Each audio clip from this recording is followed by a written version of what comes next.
ایک کہانی حصہ 60 حزقییل جانو کہ میں خدا ہوں۔ حزقییل پہلا باب تا 48 باب۔ حزقییل کی کتاب انبیاء کی چوتھی کتاب ہے۔ لفظی اور معنوی دونوں طرح سے حزقییل کی کتاب کو سمجھنے کے لیے حزقییل کی کتاب میں موجود بہت سے خوابوں اور الہام کی ترجمانی کرنا آسان نہیں ہے۔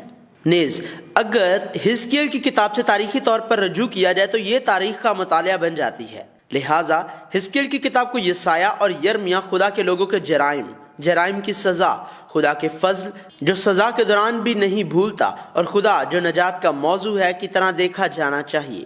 دوسرے لفظوں میں خدا آخرکار حزقییل کی کتاب کے ذریعے کیا کہنا چاہتا ہے، یہ معلوم کرنا ہے کہ اصلاحی مواد کیا ہے اور خدا کی نجات کے ذریعے کیسے رہنا ہے۔ یقیناً خدا کی نجات کا کلیدی حصہ یسوع مسیح ہے۔ حزقییل کا تاریخی پس منظر۔ حزقییل کی کتاب ظاہر کرتی ہے کہ اس مہینے کی 5ویں کو جب حزقییل نے خدا کی طرف سے ایک رویا کے ذریعے مکاشفہ حاصل کیا تھا، یہویاکین بادشاہ کی اسیری کا 5واں برس تھا۔ یوسیہ بادشاہ کے مرنے کے بعد لوگوں نے اس کے 4 بیٹوں میں سے تیسرے یہوآخز کو، جس کو سلوم بھی کہا گیا، بادشاہ بنایا، لیکن یہوآخز نے خدا کے حضور بدی کی اور 3 مہینوں کے بعد مصر کے بادشاہ کی طرف سے معزول کر دیا گیا۔ اور یہویاکیم جو بادشاہ یوسیہ کا دوسرا بیٹا تھا، مصر کے بادشاہ کی طرف سے بادشاہ ہوا۔ یہویاکیم کا نام الیاکیم تھا، لیکن مصر کے بادشاہ نے اس کا نام بدل کر یہویاکیم رکھ دیا۔ یہویاکیم نے جنوبی یہودا پر 11 سال تک حکمرانی کی، اور اس نے بھی خدا کے حضور بدی کی، اور اس نے اوریہ نبی کو ہلاک کیا، اور تمار کو جس میں خدا کا کلام درج تھا قلم تراش سے کاٹ ڈالا اور اسے جلا دیا۔ آخرکار یہویاکیم پر بابل کے بادشاہ نبوکدنضر کی طرف سے حملہ ہوا اور اسے زنجیروں سے باندھ کر بابل لے جایا گیا۔ یہ پہلا بابلی حملہ تھا۔ اس کے بعد یہویاکیم کا بیٹا یہویاکین، جسے یکونیہ یا کونیہ بھی کہا جاتا ہے، بابل کے بادشاہ کی طرف سے بادشاہ بنا۔ اس کے بادشاہ بننے کے تقریباً 3 ماہ بعد اسے بابل کے بادشاہ کی طرف سے معزول کر کے بابل لے جایا گیا۔ اس وقت حزقییل نبی کو بھی اسیر بنا لیا گیا۔ یہ دوسرا بابلی حملہ تھا۔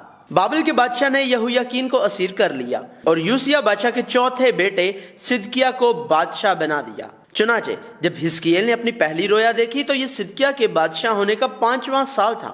یہ وہ وقت تھا جب یرمیہ نبی کا کام اختتام کو پہنچ رہا تھا اور یہودا کی روحانی حالت بدترین تھی۔ خدا کے لوگوں کے لیے گناہ کیا ہے؟ حزقییل کے ذریعے خدا ان الفاظ سے شروع کرتا ہے۔ بنی اسرائیل ایک قبیلہ ہے جس نے بغاوت کی، ایک سرکش قبیلہ۔ اسرائیل کا قبیلہ خدا کی باتیں نہ سننے کے لیے سخت اور ضدی تھا۔ انہوں نے خدا کے قوانین کو ترک کیا اور خدا کے احکامات کی پیروی نہیں کی۔ مقدس کو تمام مکروہات اور نفرتی کاموں سے ناپاک کر دیا، بتوں کی پوجا کی، خدا کے قوانین کو مسترد کیا اور اس کے فرمانوں پر عمل نہیں کیا، اور اس کے سبتوں کی بے حرمتی کی۔ خدا کے لیے خدا ہم کو نہیں دیکھتا۔ خداوند نے ملک کو چھوڑ دیا ہے، قوموں پر بھروسہ کیا، خدا کے طریقوں کے عین مطابق عمل نہیں کیا، اور خدا کی روش پر صحیح کام نہیں کیا۔ وہ خدا کو بھول گئے۔ ان کا ایک سب سے بڑا مسئلہ یہ تھا کہ چرواہوں نے بنی اسرائیل کی پرواہ نہیں کی۔ اسی لیے ایک حقیقی چرواہے کو ضرور آنا ہے۔ خدا کے لوگوں کے گناہوں کے لیے خدا کی سزا۔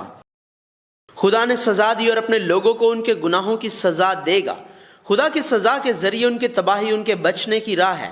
خدا نے اپنے لوگوں سے کہا، میں یروشلم میں روٹی کا عصا توڑ ڈالوں گا، اور وہ روٹی تول کر فکر مندی سے کھائیں گے اور پانی ناپ کر حیرت سے پئیں گے، تاکہ وہ روٹی پانی کے محتاج ہوں اور باہم سراسیمہ ہوں اور اپنی بدکرداری میں ہلاک ہوں۔